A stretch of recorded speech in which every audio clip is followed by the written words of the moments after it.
You're listening to the RM Podcast, the official podcast of Red Moon Productions. Here are your hosts, Brandon Davidson, Keith Cheatham, and Sean Sebastian. Enjoy.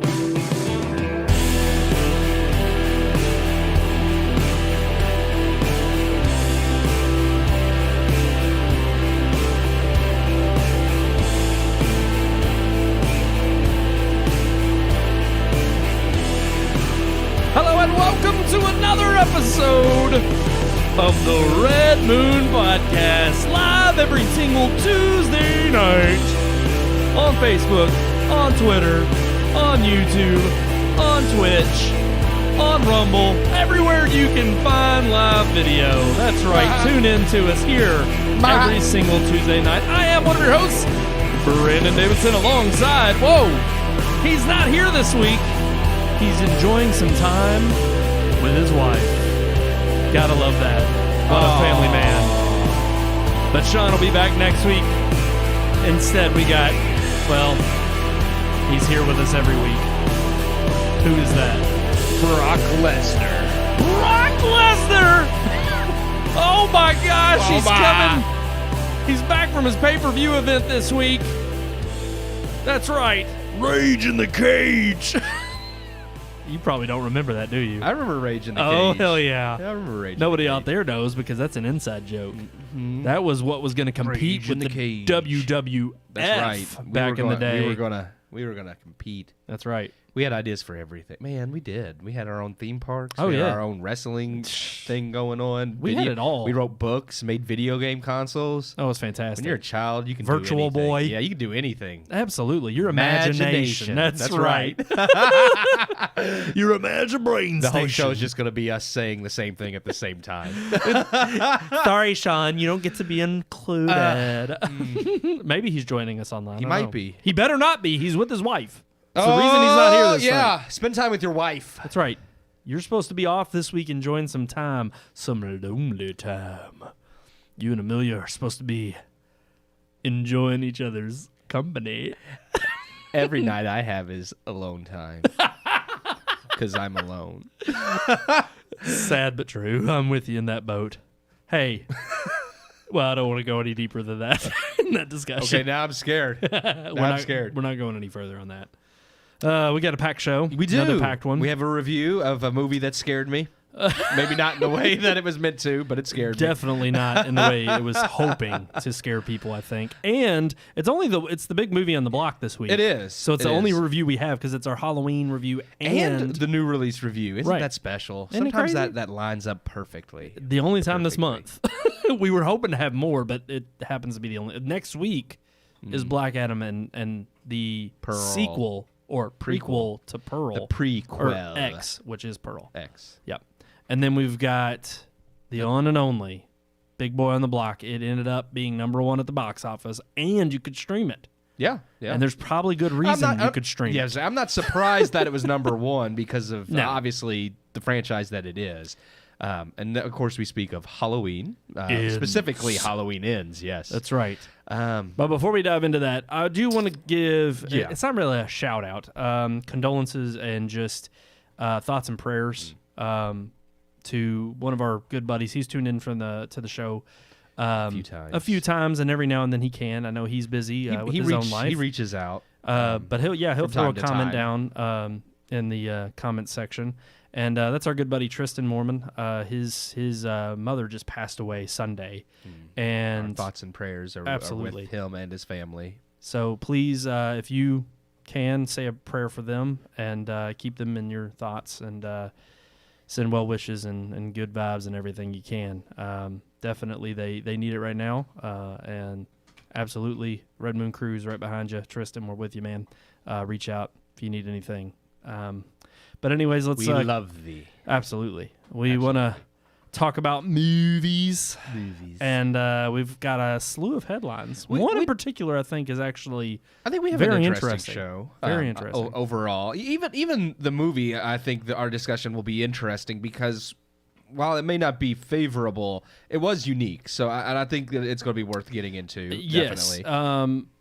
Not my least favorite in the series. I don't think it's my least favorite, but it's not And I mean that in terms of the trilogy we've gotten. Yeah. In Halloween, Halloween Kills, and Halloween overall, Ends. for sure. And then, of course, not in the franchise overall. The Rob Zombie Halloween movies exist, so... I don't even count those. So I'm just saying. Or Resurrection with Busta Rhymes. Ooh, yeah. Yeah. So, yeah, this one definitely is not taking the cake in that regard. But while we discuss that in depth, we also will talk about virtual ads being placed in the rings of poo. No, we're actually in anything. Maybe we're just going to get into it. I think it'll be funny because what better way to ruin that show even more? We're actually going to have our final thoughts on next week's show in our multimedia segment. I know. I can't wait. We're going to be talking about the finale. wrap-up. Like both Rings of Poo has ended, if you can't tell how we feel about it. But House of the Dragons finale is this upcoming Sunday, so... Oh, yeah, I can't wait. Oh, gosh. Such a better series. But we'll be able to discuss both the shows in their entirety. That'll be fun. I like that. We also did have another sad loss in the Hollywood realm. Always. I don't even... You know what? I'm not including this person in the Hollywood realm. They're above that. They're better than that. I agree. We had Robbie Coltrane, who played Haggard. Well, Hagrid. you just pissed off all the Harry Potter community. Look, sorry. Haggard. Look, may the 4th be with you. I'm a Trekkie fan. Yeah.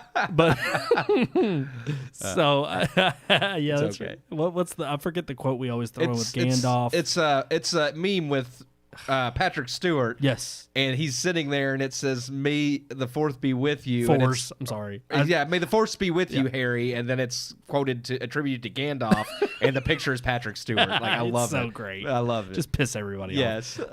Hagrid, yeah. played by Robbie Coltrane. Coltrane in the Harry Potter movies, passed away this past week. Who's he was most known for Hagrid, but I mean he did have a acting career mostly with British productions, but I mean he was a good actor, and everything I've seen of him, he seemed like a very just genuinely nice guy. So it is one of those things where when you have humble people in the acting industry, it's always sadder when they go than the ones that. Unfortunately, we are coming across fewer and fewer of those. Yeah. But let's move on with the rest of the show. Yes. I think we're ready to go into this review. Yeah, this will be a fun one. Here is our review, yes, of Halloween Ends.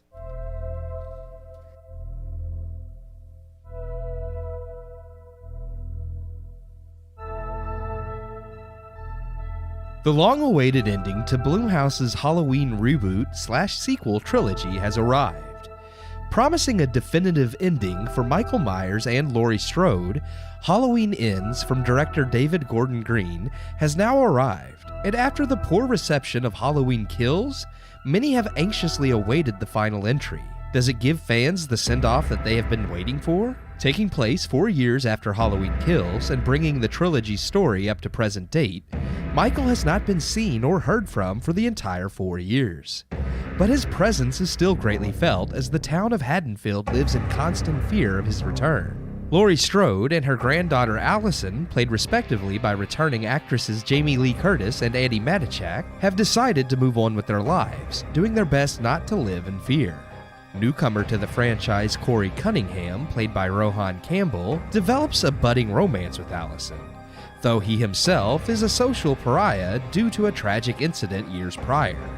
As the town continues to bully Corey, he is led down a dark path that will collide with that of Myers himself, as the film attempts to explore the nature of evil and its effects on the community. Halloween Ends does offer a definitive ending, while exploring unique new ideas that are built upon the framework of its predecessors.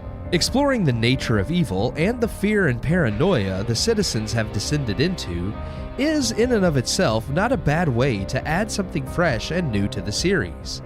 Halloween Ends even has one of the best openings to a Halloween film since the original, with a solid first third of the film creating a slow burn that feels like it's building towards the great ending we were all hoping for.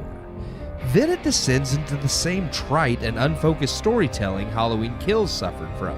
While Halloween Kills was all over the place, with a terrible story, laughable dialogue, and nothing genuinely scary, Halloween Ends does at first feel like a course correction, Picking up the plot threads of the town's fear and anger that creates the ridiculous mob of the last film, Inns could have explored this paranoia and the effect Myers has had on these people while staying true to the franchise and giving fans the final showdown between Myers and Strode. Halloween Ends, however, after a solid start, promising these things, makes a quick turn into left field, choosing to explore the genesis of evil through Myers and new character Corey in the most unfaithful and ridiculous ways possible. Much as scares were scarce in kills, Ends also is never a scary experience, and while it does tone down some of the overly gory deaths kills had, it still never delivers anything that feels in line with the more subtle buildup of tension and scares that is what makes Halloween. Myers himself only exists in this film to drive home the themes David Gordon Green and Danny McBride have, and his final confrontation with Laurie feels like a tacked-on set piece at the end of the film. Marketed as Jamie Lee Curtis's send-off just as much as Myers, neither are done justice other than flashbacks to the original movie, something that we've already seen done with Halloween 2018 and Halloween Kills. There is no narrative through line within the film that makes it the culmination of these characters' story. While nowhere near as pathetic as Jurassic World Dominion, it's still a sad final chapter to one of the biggest horror franchises of all time. Halloween Ends suffers again from Hollywood's lack of creativity, while still thinking themselves somehow witty or clever. The themes Halloween Ends chooses to explore are admittedly clever and could have made for a fresh new Halloween film, but Green and McBride put too much stock into their own cleverness, and we end up with something where the idea is more important than the narrative, which is just bad filmmaking. Halloween Ends isn't the worst the franchise has to offer, but for a set of films that began with such promise that seemed to really be offering a fresh and solid course correction for the series, Green and McBride ultimately failed to deliver. I give Halloween Ends 1.5 out of 4 stars. Evil dies tonight. Evil dies tonight. You quoted it. I did. From the beautiful Halloween Kills. Yeah, that phrase didn't. It ended. What is the deal with like things now needing a catchphrase? Like chants are always like the rage now. They don't know how to realistically convey hype and this because here's the thing, I don't have a problem with the idea of like the paranoia creating like this mob in the town. It's the way Halloween Kills goes about getting them there and handling it. The execution's terrible. And that's how I felt about this movie. I don't have a problem with some of the ideas brought in with this movie, but they're all, I think, executed in like the worst ways possible that don't really match Halloween. And granted, I gave this one 1.5. I'm really harsh on it. And a lot of that is just like with Jurassic World Dominion giving that a total bomb, is because as a wrap-up to a franchise, especially supposed to be specifically kind of a wrap-up to Michael Myers and the character of Laurie Strode as played by Jamie Lee Curtis, it's like this is supposed to be the film that sends both of these characters off, that gives them that cap, and it's abysmal at that. And that's one of the reasons I think I'm so harsh with the 1.5, just like I gave Dominion a bomb, is because if this is supposed to be your cap to such an iconic franchise and iconic characters, you blew it completely. Yeah, no, totally. I would agree. I ended up not faulting it as much. And here's the reason why. I ended up giving it 2 out of 4. Mm-hmm. And I completely agree. It's a debacle. They totally tarnished this. It's so sad to see the potential this series had. Yeah.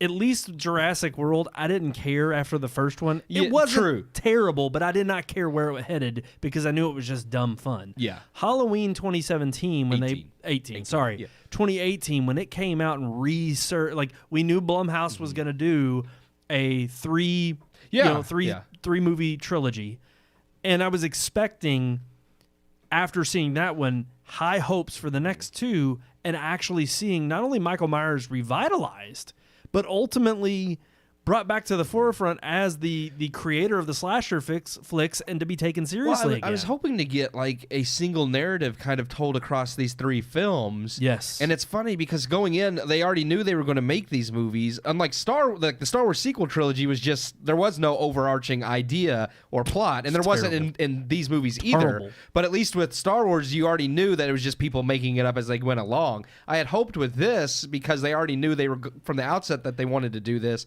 they would have had more of a plan. And I do think you could see in Halloween Kills and in this the overarching plan they had with this idea of like the effects of evil on the town of Haddonfield, Right. and how the paranoia and the anxiety and the fear. Like, I do think that definitely is an overarching theme across all three movies. Well- so they did have that. I just don't think they executed that Agreed. in a way where the narrative flows well across all three. And where Halloween Kills was bad in terms of excess with regard to like gore and violence, Well, just the and even the dialogues, dialogue yeah. was bad. The writing, but even the way things coalesced came, they happened too rapidly, too quickly from the moment of just like again mob rule taking over. But also it had some few key plot points that were well done. I mean, I could have, if you had started it in a more realistic nature and fashion in terms of it being, instead of it being rushed, really truthfully, the mob mentality could have been a good storyline, and especially the storyline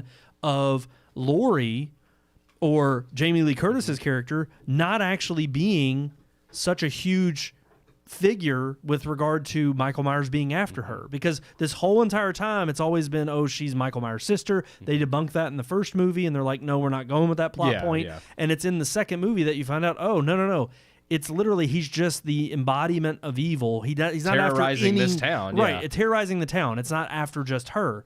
Well, they completely retcon that to a degree in this one, and make her a central figure, only because not only is she maybe not Michael's target, but now the town blames her for bringing him back. And it's like, but why? Because why? they know she's significant to audiences. They had to make her significant in this movie to give and her. we knew to it give was her Jamie Lee Curtis's send-off. Yeah, they had to make her significant because it's her send-off. But again, that contrasts with what you had established in the prior two movies, where she's just a survivor of the original night. She's not exactly the key to everything like she was in prior movies. And you also don't disrupt that narrative and retcon it in your final film. Like you said, that's the culmination of everything you built. But then replace that sort of with a new key main character that hasn't been in any of them. I also hate they really build up, I think, in the first and in Halloween Kills, the idea of Michael Myers being being the shape and this force of evil and this unstoppable thing, only to kind of retcon that in this movie too by being like, no, he's just a man. And it's like, well, you can't have it both ways. Right? You see him get the tar like smacked out of him by a mob at the end of the movie,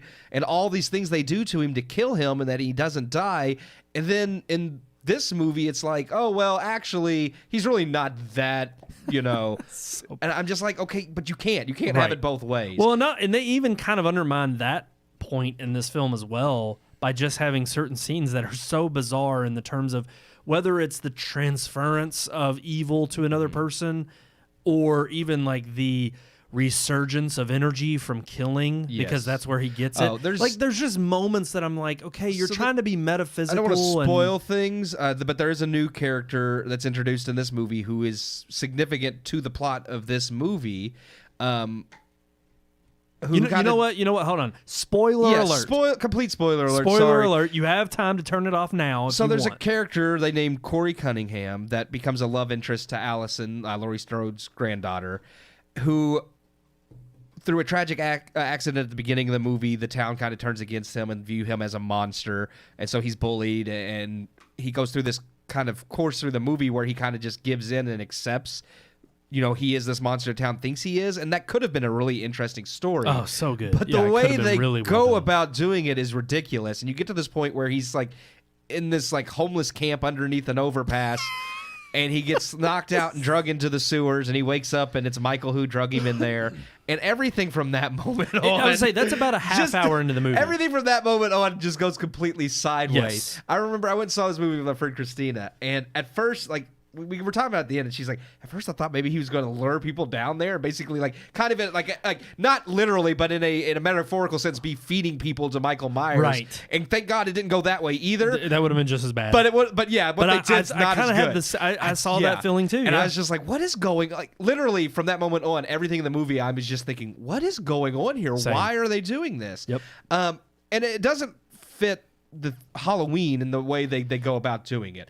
I love the themes they try to explore about the nature of evil. There's a scene where Laurie Strode's describing there's evil that's like inherent and has always existed, which kind of is referencing Michael. And then she's talking about there's evil that is created and nurtured, and that's supposed to be kind of a parallel to Corey. Nature versus nurture. And while I don't think that scene was executed that greatly either, I did really like what she was getting at with that comment about two different kinds of evil. And I think if that was what they were wanting to do, was contrast these types of evil and the effects of evil on the town, that is an excellent idea to reinvigorate the franchise. But again, I think between Kills and this one, they really dropped the ball on executing it in a way that feels like Halloween. Well, I was going to say, I think that was my biggest complaint that I told you when you came over to record. I was like, the problem was there were so many times where as I was getting more engaged with Corey's storyline and saw it taking more of a central focus in the film, I kept thinking, this just isn't Halloween, though. Yeah. Halloween is not a deep dive into the mythos of evil.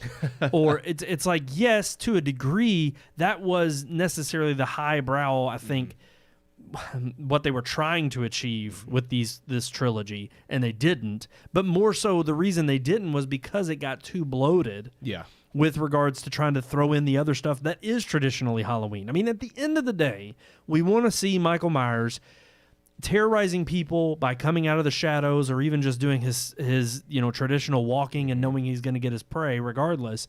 We want to see that and him completely committing mass murder. I mean, that's what a Halloween film is. Well, and we didn't get any of that. And I think they also tried to, like, even though all three of these movies obviously are connected and do have some connecting themes, I do think they try to keep things a little too standalone. Like the first one, like you could watch the first one completely by itself. Yes. Yep. You don't have to watch anything else. It stands on its own. Now, Kills does lead into ends a little bit more, but still, it is kind of also has a bit of some self-contained. And I think if they wanted to do this exploration of like these types of evil and the town paranoia, they should have introduced both in the very first movie. And Corey could have been introduced in the first movie. You could have seen the build up with how Michael's killing people, and it creates the paranoia that carries through to Kills. That even you could have had the culmination of the mob in Ends. The way Ends actually ends with the whole town together at the end of the movie. I've said "end" like too many times now.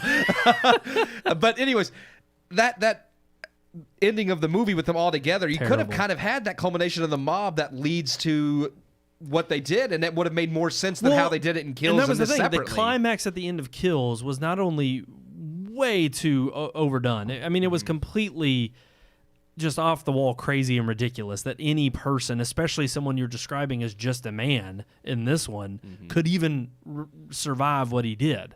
And the fact that the way Kills ends is what sends Michael Myers off into hiding and somehow, healing his wounds over time. Like, it just didn't make any sense that it was like, okay, and then supposedly it's been 4 years and he's now still only got so much of his strength. And I'm like, this just doesn't make any sense. Yeah. You don't just go off as a hermit and survive. You just go off and wither and die if you were that badly beaten. Oh, yeah. And it just... He was surviving off homeless people. I don't know. Well, yeah, they allude to that. He drags them in, every now and then he drags a body in and they never come back out. And which also is like, where's all the bodies in there? When they show the inside...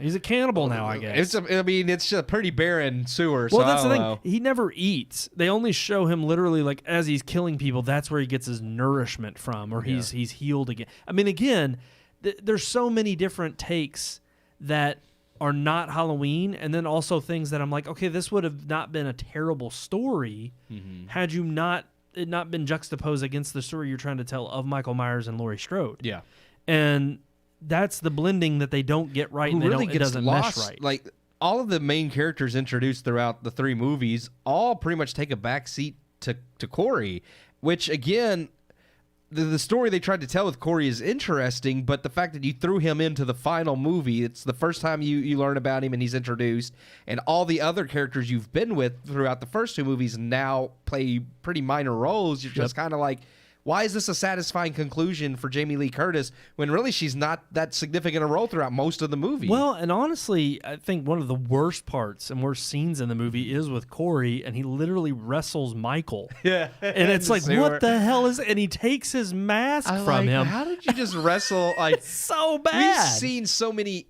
inhuman feats that Michael has done that I'm like, how does just this nerdy little dude wrestle this guy to the ground and steal his mask. Okay, and it's that's the one through line that they've had throughout this whole trilogy that I've not appreciated or liked.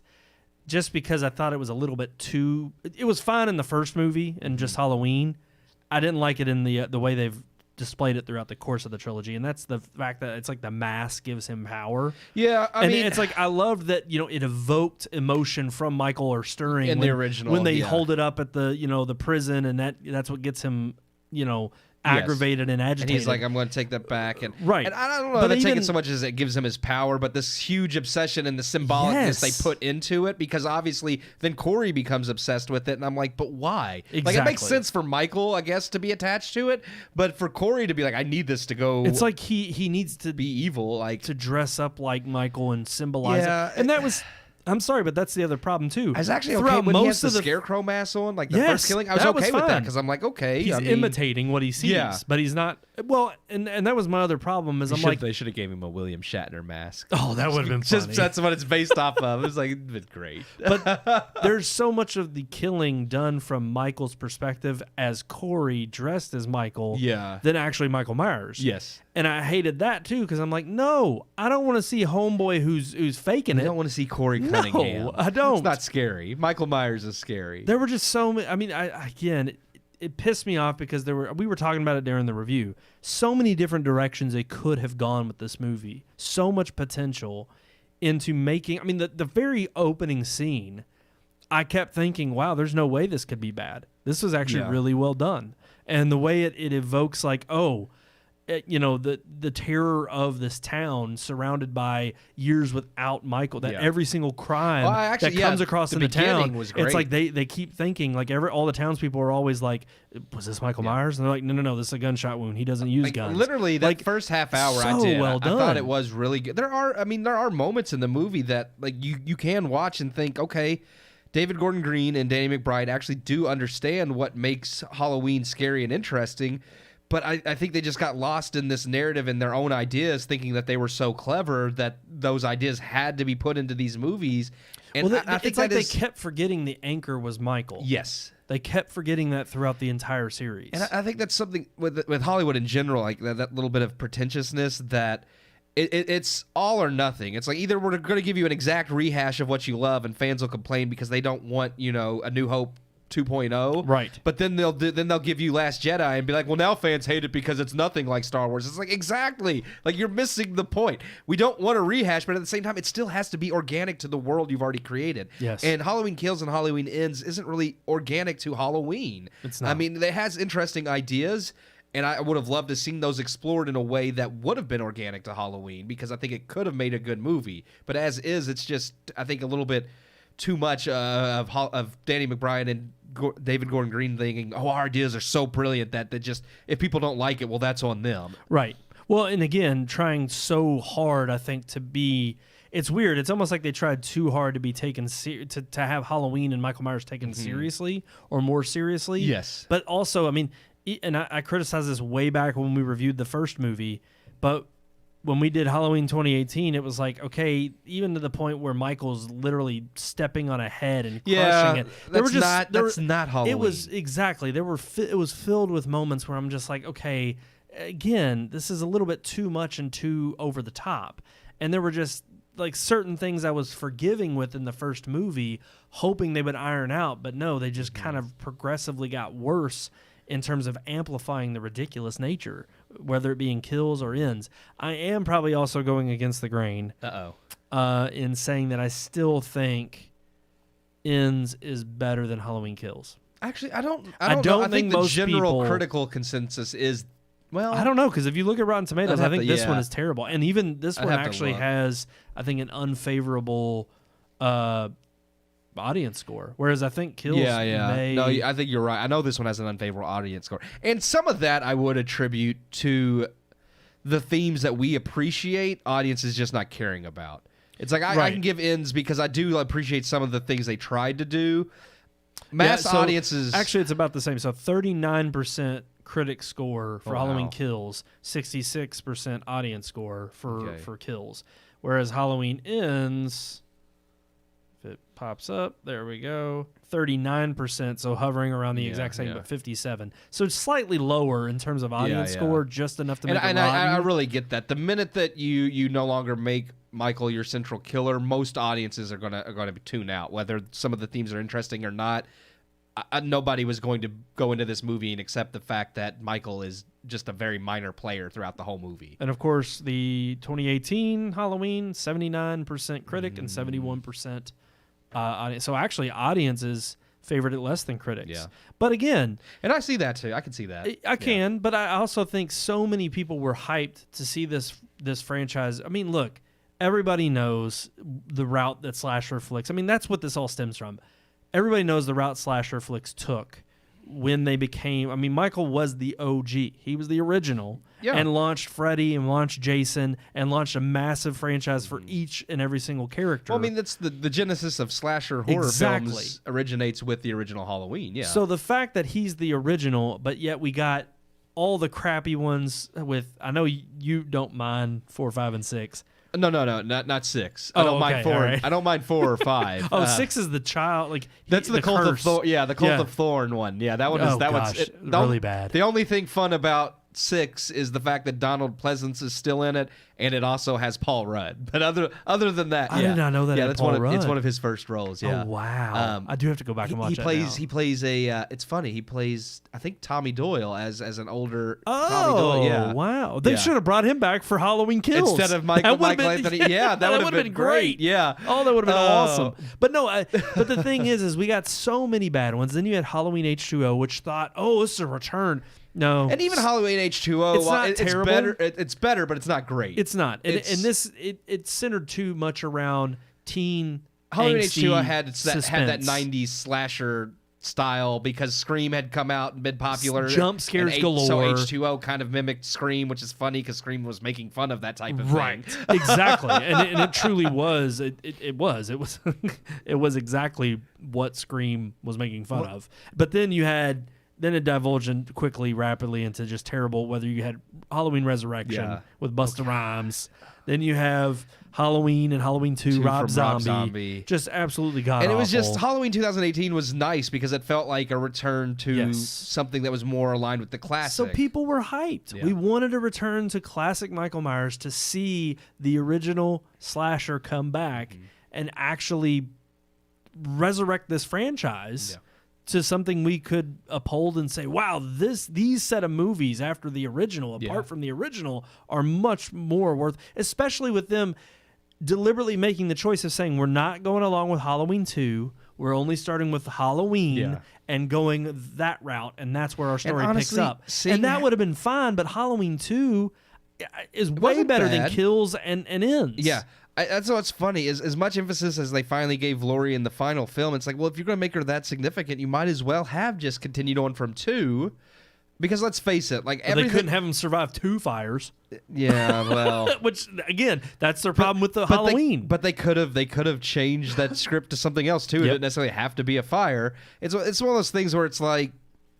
I think they just thought themselves more clever than they really were, and that seems to be the going trend with a lot of remakes and reboots these days. Sad but true. Unfortunately, I'm looking forward to Pearl. I've heard nothing but good things about that. Same. So same. I'm looking forward to. I actually think critically it's gotten better reviews than X, so that gives me higher hopes. So we'll be reviewing that one next week. Along with Black Adam. I haven't seen it. I saw a quote from Scorsese who said he watched Pearl and couldn't sleep for, I think he said like a week. So I'm like, okay, well. It's good praise. I always get tired when especially they always the quote classic Scorsese. Yes. It's like. Well, and they always do the classic directors of like, oh, it's most, or Tarantino, oh, it's one of the best films I've ever, it is the best. Here's the thing. I love Tarantino.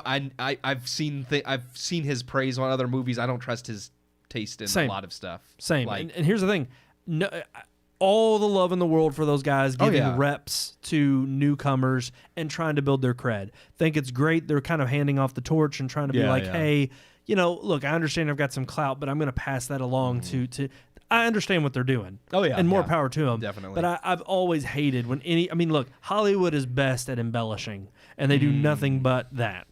I will say, I'm not holding. I don't care. I just thought it was funny when I saw Scorsese's name talking about Pearl, and I'm like, when would he ever like normally talk about this movie? He wouldn't, other than Hollywood has to be like, what does Scorsese think? Well, and I'm sure he does genuinely. I'm sure he I'm not saying he does. I just think it's funny that. Right. It's just it's the same thing to me as when you see trailers for like Smile, and it's like Rolling Stone, the scariest movie I've ever seen. They've done the same thing. Okay. I remember the 90s and early 2000s, every horror novel had a quote from Stephen King. I read this book and it was fantastic. Exactly. And I'm just like, okay. Grandstanding. Yeah. Okay. All right, let's move on to our headlines.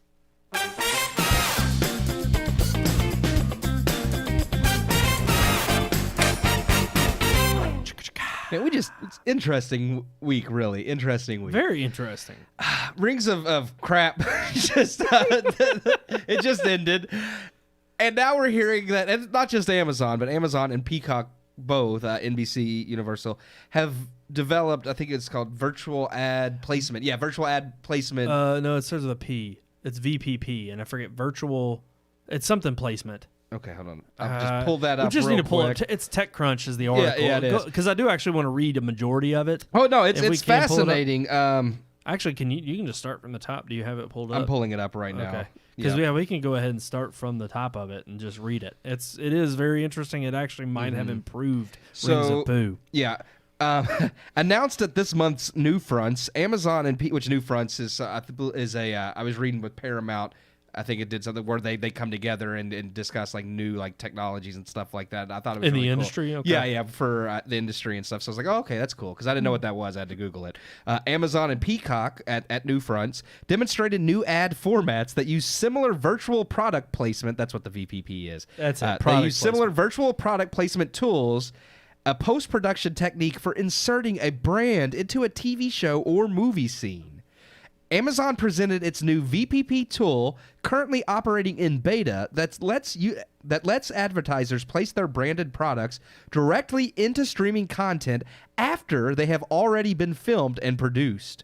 Meanwhile, Peacock's new in-scene ads will identify key moments within a show and digitally insert digitally, I don't know why I'm on that, insert a brand's customized messaging or product post-production so the brand is showcased in the right TV show or movie and at the right time. So that's insane to me. So basically, like, for Amazon's, what it's sounding like is like if a dude pulls out like Silver Bullet, he's got a can of Rango beer, but if they have some deal with Budweiser, the can may look like Budweiser instead of Rango. Right. Like they could just change any product in the show to match whatever their advertiser wants. And I'm like, I was gonna say, so instead of the Starbucks cup in Game of Thrones, it'll be Heine Brothers. Yeah, Heine Brothers. Well, that's local, but was it Scooters? Is Scooters, that more? Yeah, they're a national brand too. I think they're regional. I don't know. I just, but it's like another here's what it'll I think be in is McAfee. That'll be what it is. I think what's interesting most about this is, to me, and I think the fear I have, although I think it could be done well, and the article kind of continues on in that regard. But it is interesting that... Well, it mentions, product placement is nothing new, which is true. True, but the one thing that creators have spoken out of is that usually when there is a Coke can or another M&M's, something along those lines, when that shows up in a scene, that is usually discussed and planned months ahead of production. Meaning the product placement deals are set in stone, they're done. That's why that product placement is showing up there.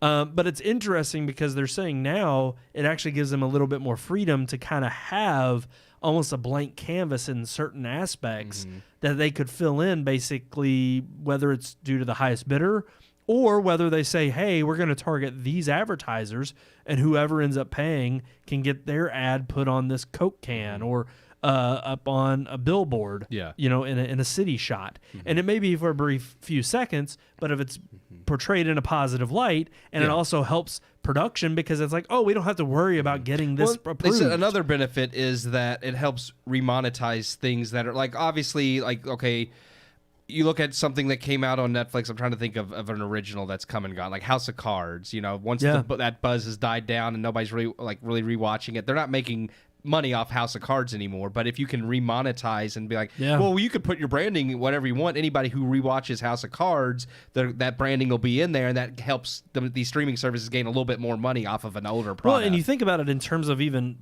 people who want to buy that ad space, it benefits them in the sense of saying, well, I'm going to buy this show over here. It's cheaper because it's not as popular right now, and yet our ads will still get shown, and it's people still continue to go back and watch. Yeah. But I see the benefits. My fear is like with so much other things, because we've seen plenty of times when product placement is so blatantly obvious that it takes you out of the experience. My fear is if misused, you're going to have these blatant products like in your face. Like anything that Hollywood does, it does it in excess. Yes. And so it's like, if we can do one billboard here, well, why not somebody like Spider-Man flying through Times Square, and we have all of these green screen like Times Square. It's like Coca-Cola, M&M's, Hershey. Here's the thing: if you go back and watch Sam Raimi's Spider-Mans, they definitely have those placed in there, no doubt. But they're very but obvious. Knowing how to also make it fit in, because obviously if you in real life there's ads and billboards with it, so you can get away with scenes like that. Absolutely. As opposed to I'm trying to think of something more blatant that we've laughed at in the past. Well, I think of the movie that actually makes fun of it. Intentionally does it, something like Talladega Nights. Oh yeah, where they blatantly make ads. Big red bubble gum. F you. Yeah, exactly. And it's like I think that's funny because they're intentionally making fun of product placement, and no doubt it's become. It would almost be ironic and funny to see a movie that makes fun of it, and then the actual product that they're making fun of continues to evolve and change. I just thought of one. Obviously, the end of Iron Man, he wants an American cheeseburger, and it's Burger King, and everybody laughs at that scene because it's like he wants. Nobody chooses Burger it's like King. I've been in a cave for months, and I want an American burger. I want to go to Burger King. No, but now it's like if you rewatch that scene on Disney Plus. I mean, they don't have this yet that we know of. I'm sure Disney will, but it's like you could go back and watch that scene, and instead of Burger King, you might have a Wendy's bag or a McDonald's bag. Right.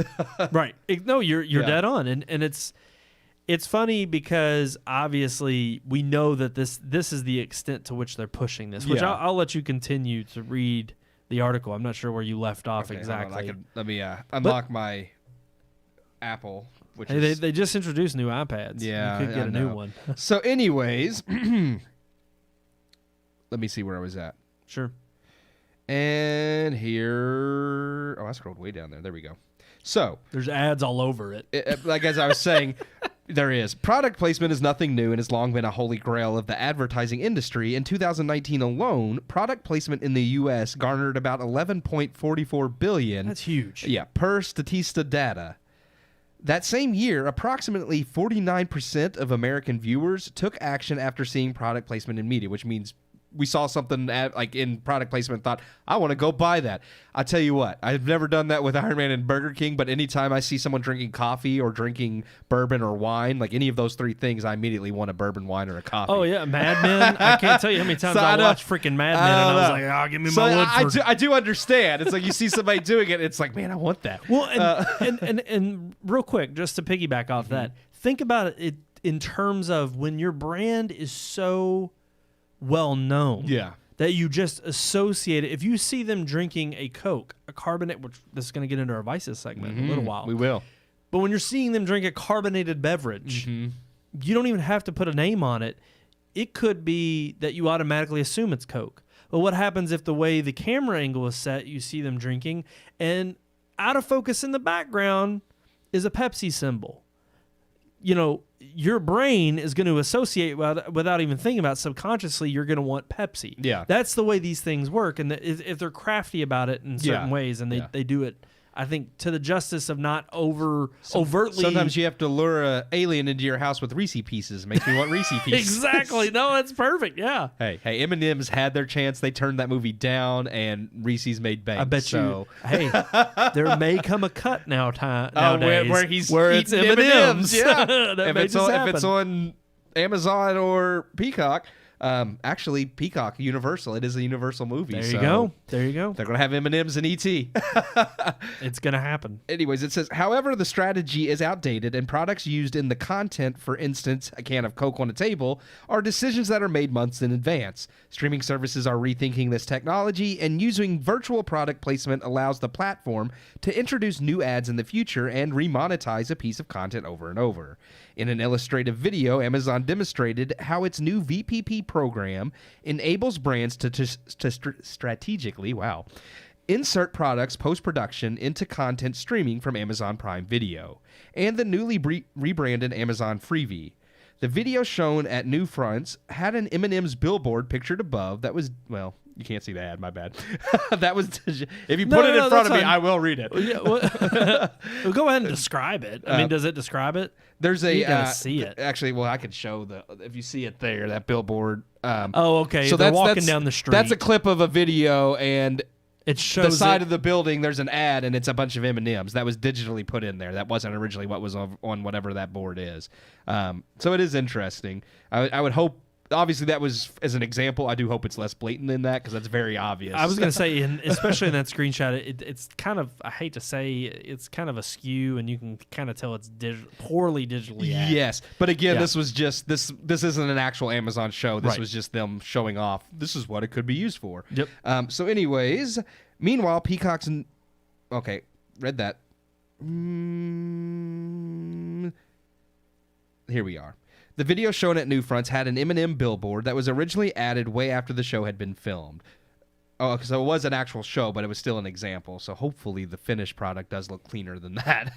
And it might look bad just because it's a screenshot. And again, it may have been something I didn't pay attention to. This is just an example. Or I might have just been like, well, damn, there's some M&Ms right there on that board. Yeah. Like, so anyways, Colleen Aubrey, Senior Vice President, Advertising Products and Tech at Amazon, explained to the audience, working with content creators and using machine learning, we're able to insert products and branded findings into a TV show or movie. Billboards, signs, and screens in any chosen show can now have specific messaging on the streamer. Amazon will now be able to integrate different products into episodes at different moments and scenes. She added that the M&M's virtual product placement drove an almost 7% increase in brand favorability, and so they actually did test this, okay, and a 15% increase in purchase intent. So whatever this show is, whoever watched it apparently went and bought M&M's afterwards. So it worked. Yeah, 7% See, people, increase. you're what's wrong. Hollywood keeps doing dumb shit because we keep falling for it. Well, no, but that's the thing. It's brilliant. I mean, hey. They're only following what the people want. I know. I mean, look, there's one thing I learned from Mad Men, and it was like there was a guy arguing with Don Draper, and he was just like, advertising doesn't work. And he was like, well, if it doesn't, then quit buying stuff. Yeah. And it is basically like him saying, look, he's like, I'm not, you don't have to argue with me. He's like, you're not my market. He's like, you're not my target. The proof's in the pudding. That's right. I mean, yeah. It's just this hubris of, advertisement doesn't work. It's like bull crap. And most of the time, I learned this too when I took there was an advertising course in college. Most of the time, they target people who are already a fan of the brand. They're not targeting people to try to win. I mean, there's some part of brand marketing that's for evangelism to try to get people to come under the umbrella, but a lot of it has to do with making the people who are already associated with that brand feel good about being associated with it. Yeah. I mean, think about Apple and their acolytes. It's like most of what they do is just allow people to love their products so much that they go out and evangelize for them. Yeah. They don't have to pay for that. It's free marketing. Well, yeah. But anyways, we used to do it for Apple all the time. All the time. We used to praise Apple. No, I don't, because Steve Jobs is dead. Yeah, and Tim Cook. Tim Cook sucks. He's a kook. Anyways, the virtual product placement beta program has already been implemented in several Prime Video and Freevee original series, such as Tom Clancy's Jack Ryan, which that might be what that screenshot was of. Is it Bosch or Bosch? Bosch Legacy, the overall Bosch franchise, Reacher, and Leverage Redemption. So, I mean, that is... I do love the fact that, of course, the one streaming service that is going to be a forefront for this is Amazon. Of course. It's like they own our lives. Well, it's either them or Meta. Well, why wouldn't Meta Amazon owns all our think data? Of all the crap they Amazon sell. just sells everything, and they're just going to try to funnel everything. Think about that. It's literally, like, people are not going to be surfing the web and movies anymore. They're just going to be surfing a web page, and it's going to be what they're buying on Amazon. Yeah. And they're going to be like, "Oh, I love this character, and they're buying this. I mean, I'm going to go buy it now on Amazon." It's kind of brilliant. It's like you watch an Amazon show, see one of these digital product placements, and think, I want that, hop on Amazon and buy it. Oh, well, and I can already tell you, and this has already taken shape in terms of over the air, just for over the air, not cable. There's ATSC 3.0 is a new standard that just came out for TV. It's already launched in our Louisville market. It's launching around the U.S. It's a new standard, but it actually allows for the integration of certain things within, like from an over-the-air signal, which means you don't have to have a cable box. You have an antenna, and if you have an antenna with an ATSC 3.0 tuner either on the TV end or hooked up to the TV, you'll have stuff like, for instance, you go to, WOKY, WDRB, a new like Fox or NBC, whatever station, they'll have ad or a pop-up come up on the screen where it allows you to look at news headlines.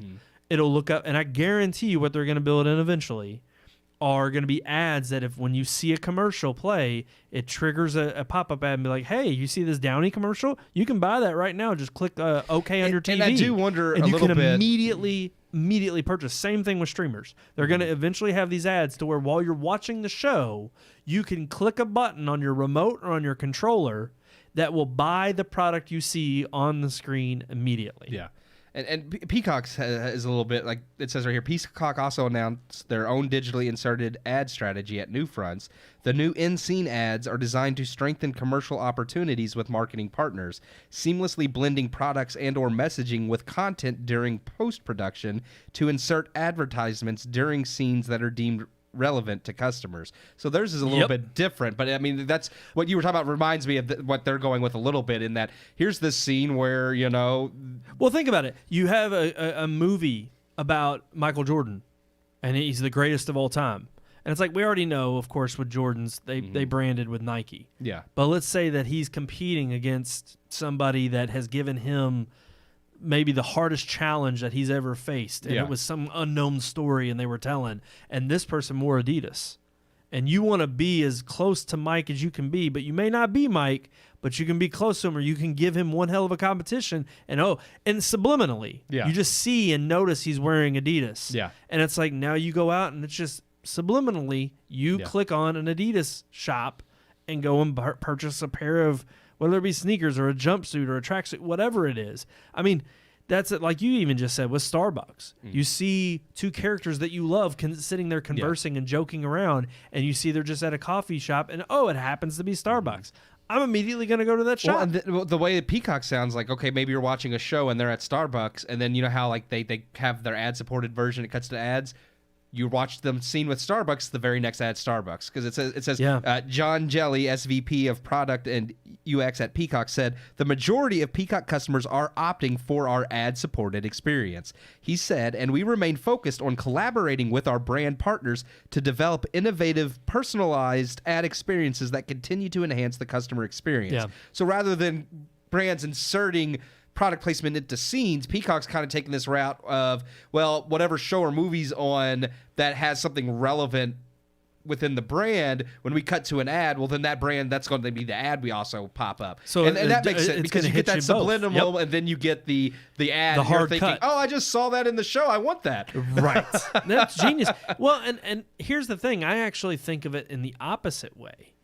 I would prefer, and this is going to be down the road, we're talking probably 5, 6, 7 years, because obviously on a consumer side of things, this will become, I think, I don't want to say a watered down version, but it'll have to become so well done and implemented that it becomes easy technology to advance or to, I don't want to say imitate, but I would say adopt. Yeah. Adopt across the board to other types of platforms. I think of YouTube.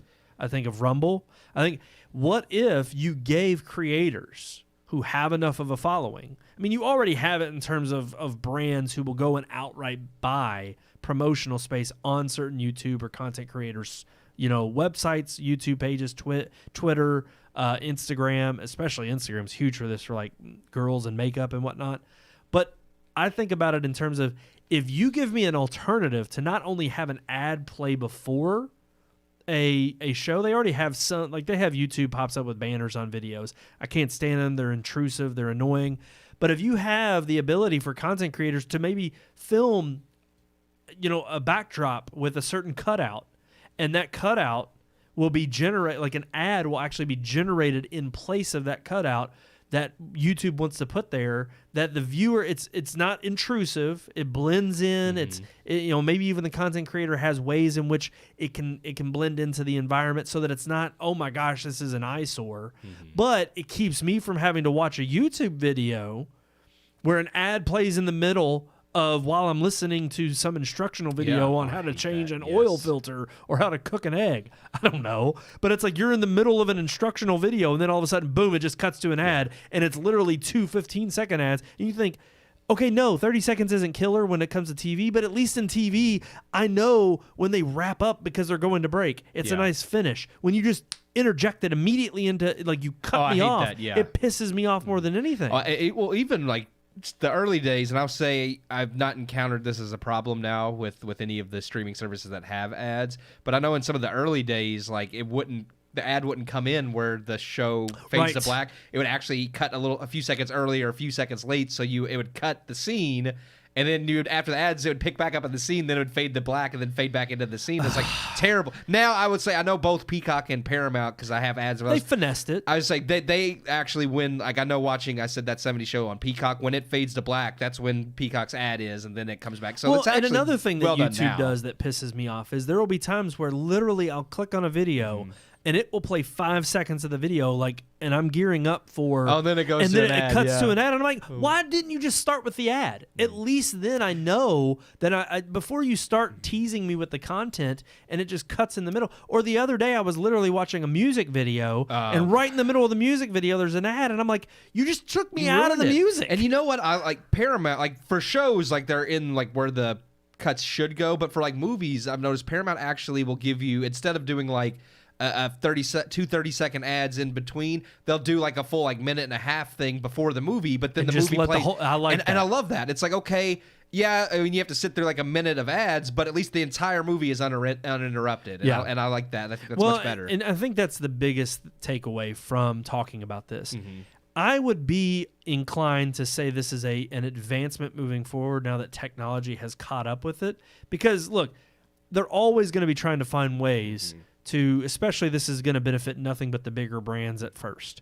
But I do see this as an evolution of advertising such that we can maybe get moving towards implementing watching content without having to be without it being that's the so intrusive of just cutting to a commercial break. Break how it's implemented, right? Yeah, this could actually be better. Yes, it could be better, but also we know too it could be very disruptive in terms of the content and in terms of because you're not going to be watching. I mean, joked around about Rings of Pooh. Yeah, I do think ads would have probably helped it. I mean, if freaking, well, actually, no, it probably would have made me mad. If Gladrill popped open some Skittles, I would have been pissed at Skittles for sponsoring it. I just could see they open that box and instead of Mithril, it's like Payday or something in there. It's like what's in there? And it's just $100 grand. Oh, no, it's a freaking Pete Davidson advertising Taco Bell breakfast. Oh gosh, crunch wrap thingy. Or the crunch thingy. Yeah. But no, I think it has potential. Hollywood sucks. They do. It has potential to not be disruptive, but even they bring up at the very end of the article how they're hoping this catches on, and for other streamers like Netflix who are obviously bringing about their ad-supported tier rapidly with the onslaught of decreasing viewership and decreasing, subscriptions. Yeah. I think it's funny because I'm like, I could see Netflix not only benefiting from this, but them being one of the first ones to adopt it. Yeah. And again, if it's implemented correctly, just like I don't mind, like you said, if I'm watching ads on a free movie, but I'm doing it a minute and a half knowing I will not be interrupted throughout the movie. Still less ads than you'd get on television. Oh, absolutely. 100%. And it'd be worth it to watch a free movie. Yeah. I'd be okay with that. But if you're going to be so overpowered in terms of if I can tell every scene we cut to, there's some kind of sponsorship ad, then it's like, okay, again, this is interrupting the content and the message. And I think you'll have staunch, content creators, whether it be in the, online sphere, there's definitely or gonna be those that David Fincher, Martin Scorsese, Tarantino, Christopher Nolan. Yeah, they're you're gonna have refuse these who any are type like, of blatant, absolutely not. We're not doing this. I will pay. I mean, you'll have moments where it's like, doesn't matter, they're paying for this. Yeah. But I do think it also breeds, like they did mention, extra life into older content where those things can just be added in later. It'll be funny to see how it gets implemented, because I think, again, this kind of does go back into the gray area of, like we brought up on the show before, even with censorship. Changing content. I'm literally just thinking about that, because I was like, well, what about like an 80s movie? Like, I mean, like you put RoboCop, it's like, obviously you can't have an ad from like 2022, at least like Eminem's logo and characters look different in the 80s than they look now. Yep. It's like, you're not going to throw modern M&Ms on a billboard in RoboCop, because it's going to be way out of place unless they go through the trouble of making them look like the 80s branded version. And here's the thing, and I think over time they can get that creative, but it irks me when they're sitting here thinking, and granted, they're probably not doing content like that, but... No, I mean... Right, but I agree with you. But maybe one day. It's right. Like, that's the thing. That's the problem with people. I mean, we can't leave well enough alone. We just have to see how further we can make things worse. They're being blatantly honest about the fact that, they're choosing content today that can fit into, certain shows and movies that are already produced. But it is interesting. It's like, yeah, but how far does it go? To the extent of saying, yeah, that I remember this scene, and I remember they were wait a sec. Those aren't Sun Chips anymore. That's Doritos. Like, that's weird. Like, it is. It's a kind of manipulation to it, to such a... Well, again, we were just making degree. the joke about E.T., and it's like, okay, it's an iconic scene now that he uses the Reese pieces, but it's like, and granted, the outcome would be the same if it was M&M's, but still, it's kind of like, it's weird that it's like, you specifically know those were originally Reese pieces. And I think what concerns me is they say a lot of this is up to machine learning. Yeah. And I'm sorry. Well, they want to curate ads for the people watching it as well. And that makes sense. Like, I do understand. Well, the internet already does that. When you get pop-up ads think about stuff it. that if you're based on watching your something on Prime, Oh, they're yeah. immediately going to know your They purchase know history. everything you They want. know Oh, immediately man. what they're going to put in there. And I don't necessarily have a problem with that because you've signed up for them to do that by electing to use their service. Yeah. I have a problem with, is it going to be oddly added to such a degree that you don't have like an editor on the back end? I mean, literally, if they have green screens and they're like, well, we're going to throw this ad in there, or we're going to cut it. It's like, if you don't have someone who's curating it and touching it up to make it look like it fits in the scene. Oh, yeah. Like I said, we haven't even seen the show that they reference there with the M&M's But billboard. the M&M's looked a little too obvious to me. And again, we're all looking at a clip. Maybe within the scene itself, I wouldn't have noticed. It may not look bad. But I have watched Spider-Man 2 and 3, and there are definitely times where he's swinging through Times Square, and they no doubt did it on purpose. And granted, technology's come a long way since then. Plenty of CG does not look that great back in the early 2000s. Oh, yeah. But it's so funny to see. There's plenty of times watching those movies now where I'm like, that's a completely fake Spider-Man Oh, but no doubt. know, but it's funny to see him flying through Times Square. For the limitations of their time. No, of course not. But it's funny to see him flying through Times Square and to see all these ads, and it's like, they deliberately chose the scene to be like, look at how much we can pile. Yeah, product placement. But then it's also funny too, because and Apple does this especially.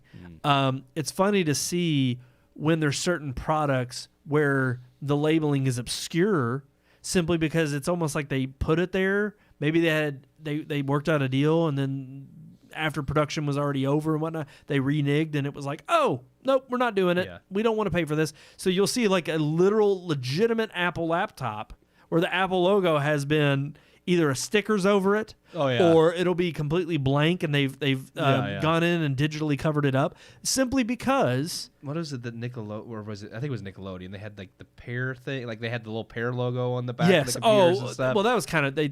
I think they did that more for mocking it was for comedy, but I could just okay. It was iCarly. Well, I think they had several shows that actually not just iCarly around that era that all used it, and I think it was intentional. Well, and honestly, almost like Grand Theft Auto does it. Yes. With the apple bottom. Yes. It looks like an apple, but it has like.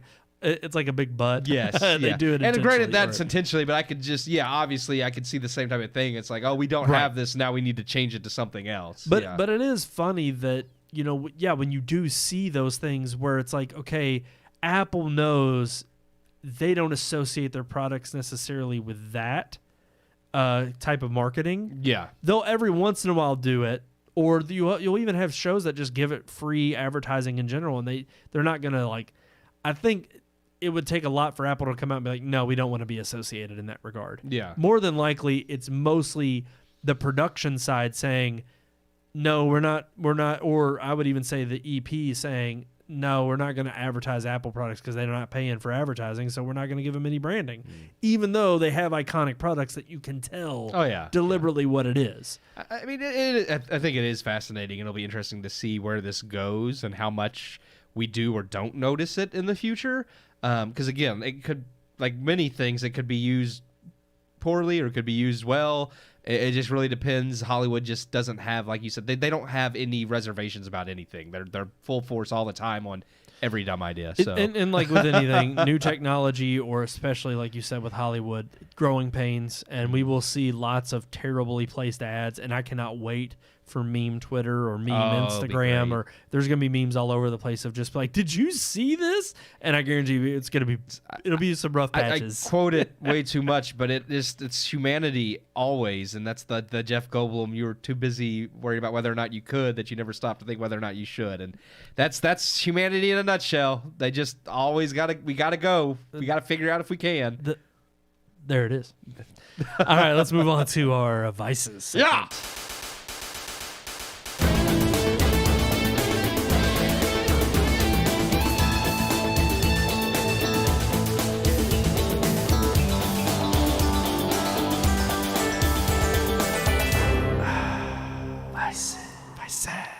Speaking of sponsorships, we would love nothing more than to be sponsored by a wonderful sponsor us. Coke brand. Coke. So what's your favorite Coke, Keith? Specifically Coke or any carbonated beverage? Because we are going to talk about that. Because we do refer to every carbonated soda here in Kentucky as Coke. It's a southern thing. But yeah, but I specifically, you have soda. You got sody pop. You got pop. You got yeah. I intentionally put it this way simply because, of course, being from Louisville, and it's the same thing we call everything Louisville, Coke. Not Louisville. You not Louisville, ask Louisville. That's right, Louisville. When somebody asks you, "What do you want to drink?" and you say a Coke, their response should be what kind. Doesn't mean you want a Coke, not a Coca-Cola. Because it could be several different kinds of carbonated beverages. That's what now, here's the thing. If they say... If you go to a restaurant and they have different carbonated beverages, and I say Coke, obviously I'm referring to whatever brown beverage. And that's funny because they'll be like, is Pepsi all right? And it's like, well, yeah. And I get it, but I always hate that question because I'm like... Either one, it's brown and it's carbonated. Like obviously, if I wanted the cherry variety, I'd say cherry. If I wanted a citrus Mountain Dew-esque, I would say Mountain Dew or Mellow Yellow. But yeah, well, and it's funny because when Coke usually is that generic they just brown ask carbonated what to beverage. drink. Yeah. They ask, and then I say a Coke, and then that's when they say is Pepsi fine, and I'm like, yeah, that's fine. Because I just Coke. One day just went back. No, damn it! I said a Coke. Go find me one. It's not all right. But no, So, I really brought this up because I was like, of all the Vices topics we've had, I was like, something as simple as like our favorite Coke has never been brought up. It's funny because for me, it's always kind of like it changes with the seasons and my mood. But generally, I always fall back on just standard Coca-Cola Classic. Agreed. More So often good. than not Coke Zero, and that's just because I don't like to drink carbs and calories now.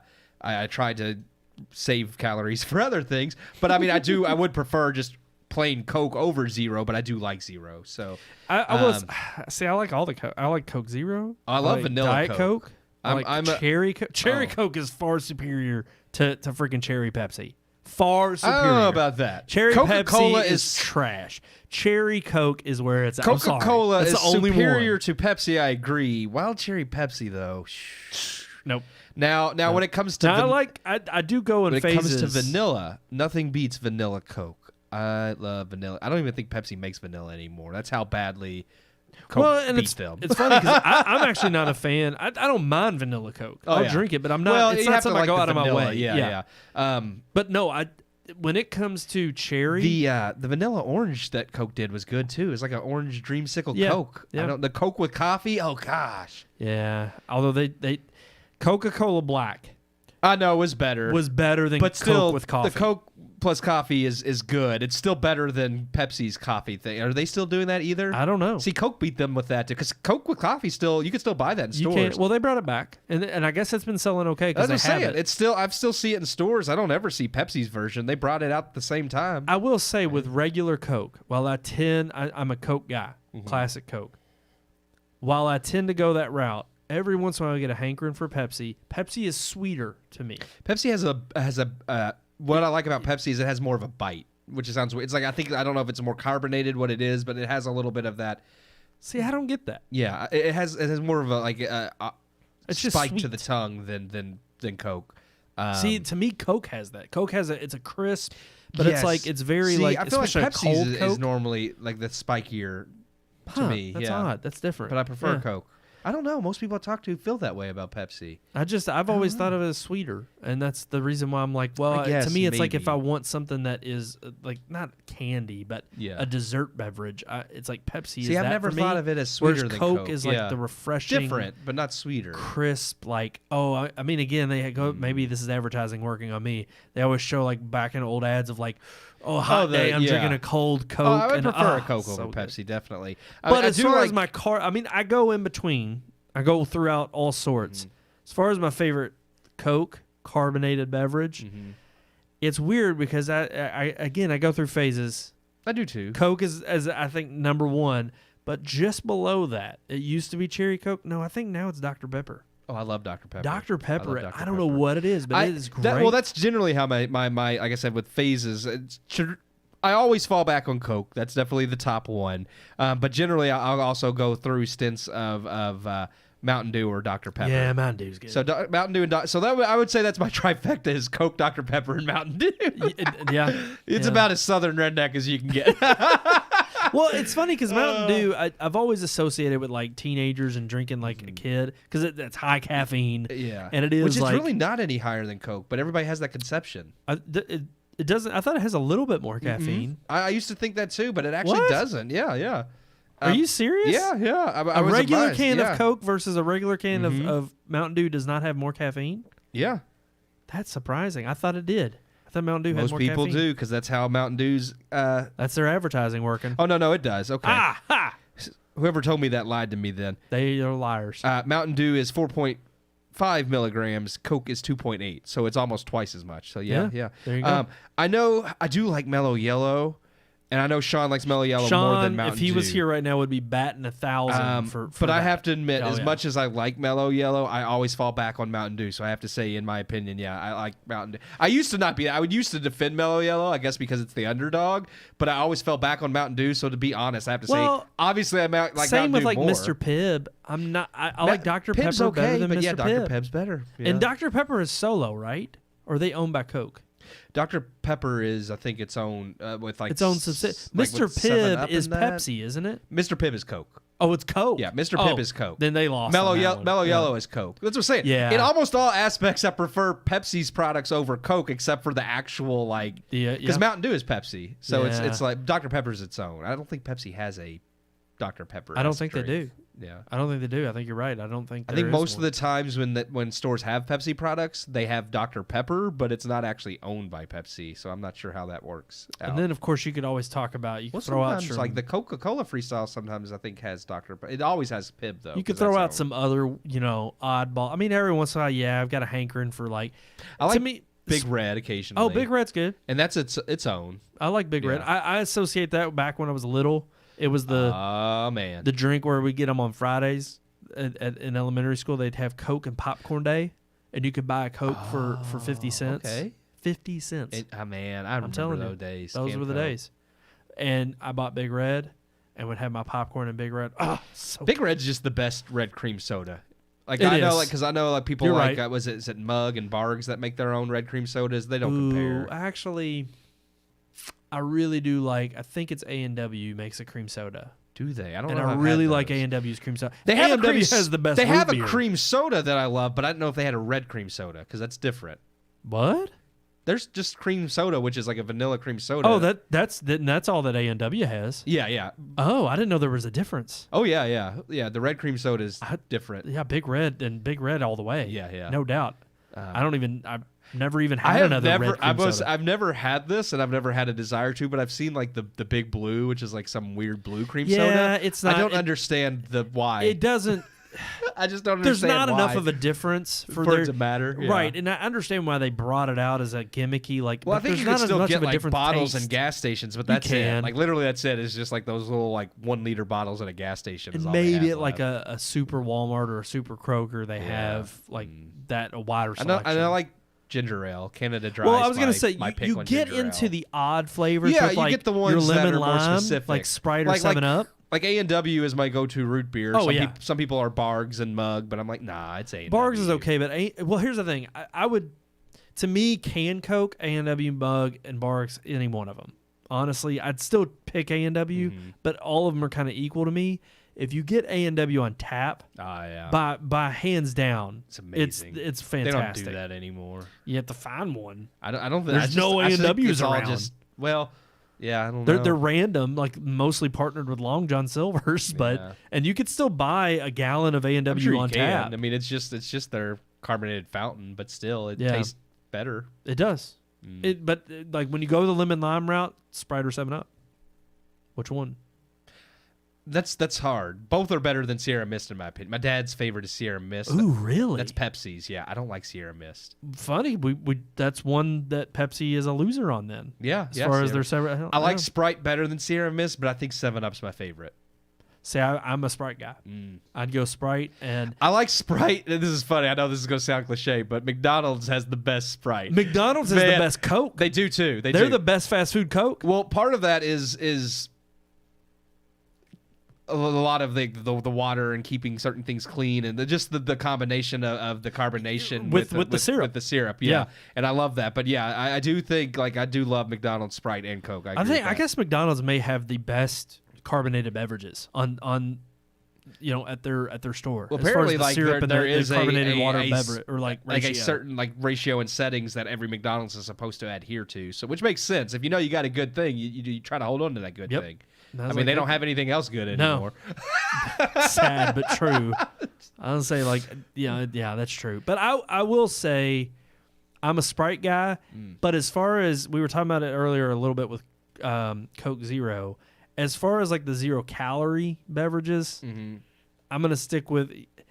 I used to be a Diet Coke guy. I liked the way it tasted different. It's different. I don't mind Diet Coke. Coke Zero still tastes different than Coke to me. But I like Coke Zero. But I like Coke Zero. Actually, I actually do prefer Sprite it Zero sometimes. I like too. And I don't really like I hate Sierra Mist either way, but a Sprite Zero I think actually tastes good.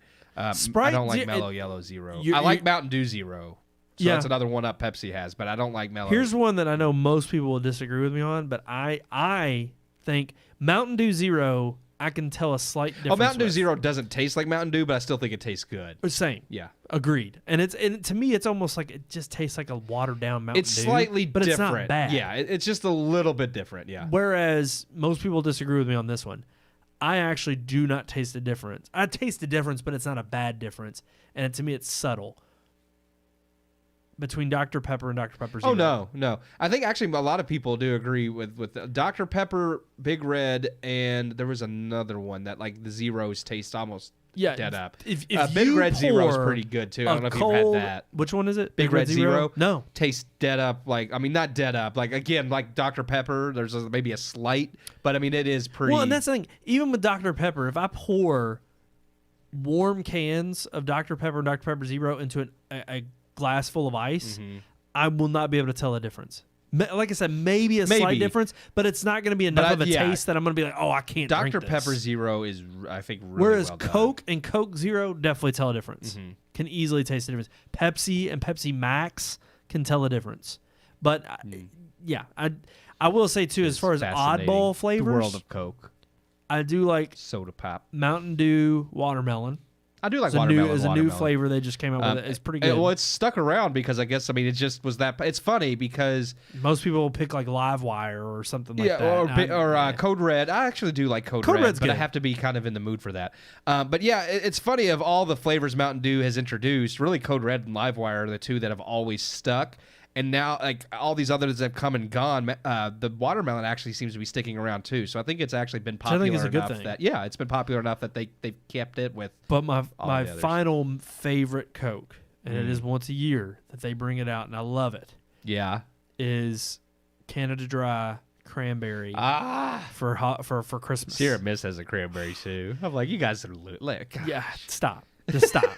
Canada Dry cranberry for the holidays. My dad's gonna be so gosh. disappointed, but I can't fathom people who like Sierra Mist. I'll drink it if it's there. It's there, If it's the but- only thing in the vending machine, I'll grab it if I'm wanting something lemon lime. It's just to but- me the clear loser or of the citrus. lemon lime flavors. Yeah, I agree. I'm not I'll go for Sprite. That's my. Even though I know you. I like 7 7-Up. Yeah, I like. Now but 7 I Up like both. Cherry. Oh, they have good. Yeah. 7 Up Cherry. I like both. Yeah. I do. Oh, the world of carbonated beverages. We didn't really come up with like our definitive still Coke. I mean, I just said like A honestly, good classic, my fallback is just Coke. Yeah. Maybe that makes me bland or boring, but that is. But when you want variety, throw in a Dr. Pepper, a Mountain Dew. You know those seasonal flavors, Canada sometimes Dry, you just cranberry. get sick of all the different flavorings because I did that once. I bought I think like Mountain Dew, watermelon, and something else, and then I was like, why did I do this? Like I just want a freaking Coke. Or like when you're a kid and you do like the suicide, which is like all of the drinks, and then you try it when you get older, and you're like, why? What? Because you're a kid. Because And I you're like, have. I'm cool. I'm drinking all of them. I mean, it's been many years, but I mean, I do remember being older and trying it. Be like, oh, I remember doing it as a kid. And then I'm just like, this don't taste good. It doesn't. Of course it doesn't. But you're a kid. I mean, it doesn't taste terrible. That's I right. can drink it, but I'm just like, why? Like, You know. Alrighty, I think that's gonna know. do it. What is your all's favorite Coke out there? you get do older y'all instead like? of mixing several flavors of Coke, you just start mixing several types of alcohol. So, It just You know? it graduates You from one know. to the next. You know, and then you just start doing or a rum and a Coke. mix of random types of drugs. I mean, you asked me what my favorite Coke was, and I responded with crack earlier. So. It's like, well, there's You not know. very many blends. I mean, that's really though. You got crack cocaine or just cocaine. That's it. Well, they used to put Coke in Coke. Yeah. That was how it got Well, they its used to name. use Coke for medicine, and Yeah, so it's like, well, and then they discovered things that weren't addictive and changed those to I mean, you still have addictive medications, but well, and I'd rather them have kept the Coke, like cocaine in Coke, versus putting that high fructose corn syrup in there. that's true. Just saying, it's killing us all, clogging all our arteries. Give us the sugar. Sometimes I have just inner monologues and conversations with myself, and I had like no, I mean I do, because like I was thinking about like maple syrup. Like I bought some syrup the other day because I wanted some waffles. I had just a hankering for waffles. Waffles are good. And I could make waffles, but I had no syrup because I don't really normally eat Keep pancakes. syrup. Yeah. So I had to buy some syrup at the store. Funny enough, though, syrup's one of those things where if you buy 100% pure, That's what I did. it has like a long shelf life. You It don't does have a really- long yeah. time, and it tastes way better. Like I won't buy, way better. I won't buy fake syrup anymore because it's just maple flavored corn syrup. That's all it is. And I'm just like, you know what? That's kind of gross now that I really know it's just Yep. maple flavored corn syrup and actual just 100%. It's funny because on the bottle that I bought, it just says ingredients, maple syrup. Yep. That's it. Yep. The only ingredient. I was like, this is amazing. The fewer it does ingredients. cost twice as much. Oh yeah, it does. It's like $5 instead but of $2. here's the thing too, though. You don't have to use as much. No. Because the freaking corn syrup is so, it's like a freaking blob, a glob of just. Well, it's actually corn syrup. pure maple syrup's a little bit thinner too. a lot thinner, and all you So- have to do is pour a little bit, and it's so good. rich that you just have I do enough the same to thing pour with on honey. there. I only buy 100% pure honey too because honey flavored corn syrup isn't great either. No, Like, no. Corn And syrup. it's the same thing. Honey lasts forever. You pretty much don't ever have to. You just keep it up there. Yeah. It's fine. Sometimes it'll it'll go kind bad. of crystallize, which is normal. Yeah. You put it in you could put it in a pot of like boiling water, and it'll actually it'll go back to the original texture. Yeah. You know what's funny? I actually with natural peanut butter. You know how the oil separates. Oh yeah. A cool life hack is you after you open it up and kind of scoop it out, or even if I've you heard buy it, to keep it upside down. keep it Yeah, upside down, yeah. and then the next time you get it and you turn it right side I have up, to try that. open it up, and then you get it out. It's like all the oil goes back 100% down. natural peanut butter the bottom. strings. You know what? Things that are natural just are better, I'm telling you, America, we've gone wrong. and it all We're costs wrong. us twice as much. Yeah, which is ridiculous. I know, because you're putting less crap in it. I know. It It's costs- weird. But people buy more freaking of the junk. Yes. Well, So that's it's why easier to that's what I'm saying, produce. That's why it's cheaper, because people buy it. It's like if everybody just went out there to buy pure that's maple one syrup. thing. That's why I had the inner monologue, because I was thinking about 100% pure honey actually is now cheaper than it used to be because it has gained such a mass. Like I went to Walmart and that was all Walmart had on the shelf was pure honey. They didn't even have the fake crap. Like it was all 100%. And I was like, oh, nice. And it was all there you go, kind of priced lower. And I'm like, see, people, if you just go to mass eating the healthy stuff, it'll get cheaper. That's right. You got to incentivize businesses to give you the good stuff. Exactly. We need it. All righty, guys. That's going to do it for this episode of the Red Moon Podcast. Thank you all so much for tuning in. As always, right there at the bottom of your screen, you can email us that old-fashioned way. Tell us what your favorite Your coic is. I'm having a stroke. Coic. Call me John Fetterman. What is? At least I don't have to read a prompter. Joe Biden. Well, yeah, he can't read one either. But why don't you read it for us there, Keith? What's our Red Moon Podcast email? Cornpop.com. Please don't go there. I don't know what's on that website. I wonder what that URL leads to. I'm gonna Google it later. Somebody owns. Somebody has Cornpop. Yeah. Our website. Well, website's redmoonproductions.com. Go there too. But our email, if you want to get in contact with us that old-fashioned way, is rmpodcast@redmoonproductions.com. Just beautiful. Just love that. The way you say it every time. Every time. Chill going up my leg. I like that just fade in. Thanks for watching. Thank you for watching, everybody. Thank you all so much. As always, you can also like, share, subscribe on all of our social media platforms right there at the bottom of the screen. Red Moon Book, Red Moon Tweet, Red Moon Pics, and search for YouTube with redmoonproductions.com. Also, join us on Rumble. Like, share, subscribe everywhere we are. Rumble. We're also on there.